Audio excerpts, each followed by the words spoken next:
Now to the contrite thief he cries, Thou verily in paradise shall meet me ere tomorrow. Lord, take us to thy kingdom soon, who linger here in sorrow. Amen.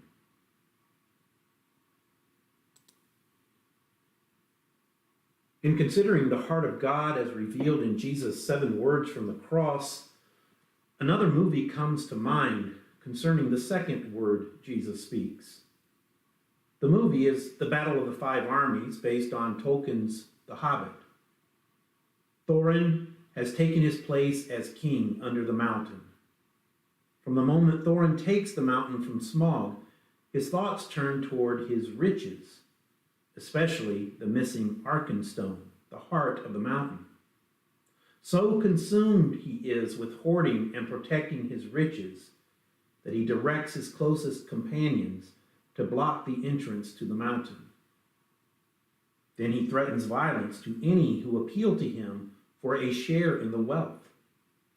Thorin's heart has become corrupted. In the second word of Christ from the cross, another, a thief and criminal, has pleaded that Jesus give to him a share of his wealth. Lord, he says, remember me when you come into your kingdom. How will Jesus respond? Will he reply as so many kings, both fictional and real, have replied? Would his thoughts turn inwardly toward his own suffering and death, toward his own future and position? Would he reply as Thorin, "Begone ere my arrows fly"? No, rather, as recorded in Luke 23, verse 43, he replied, "Truly I tell you, today you will be with me in paradise." Kings and earthly rulers have so much on their minds. They just can't be bothered with the little guy. Yet even in the midst of his own agony, Jesus, the King of Kings, reveals the heart of God to be centered on the individual. So with the heart of a true king, Jesus makes this dying thief a promise, the most comforting and reassuring words anyone could receive in heaven by the end of the day. Now, kings, like all politicians, can make all kinds of promises. Unfortunately, they are not always able to deliver on those promises. That's because they are as limited as every other man, ultimately.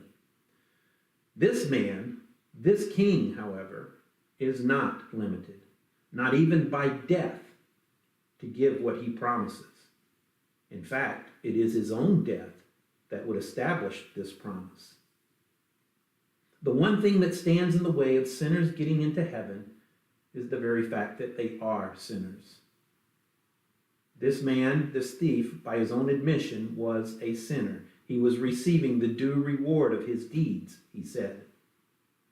And he would also, by the end of the day, receive the rest of that reward for his sin, which is eternal separation from God, or hell, unless someone were to come to his rescue.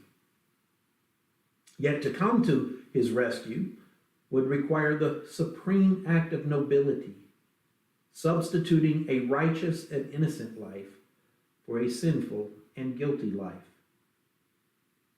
This is precisely what Jesus was doing on that cross, bearing this man's iniquities and carrying his sorrows. There on the cross, Jesus would be stricken, smitten by God, and afflicted, not because he had committed sin, but because the thief next to him had. In his heart, Jesus did not desire the death of that wicked man, so he took his place. That promise, that glimpse into the heart of God, is intended for all of us. For all we, like sheep, have gone astray, and the Lord has laid on him the iniquity of us all.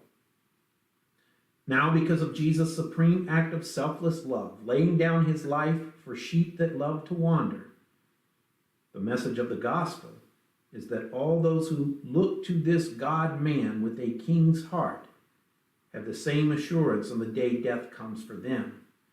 And that is that our king will be standing there, calming our minds, quieting our fears, with the knowledge that because of him, heaven is ours.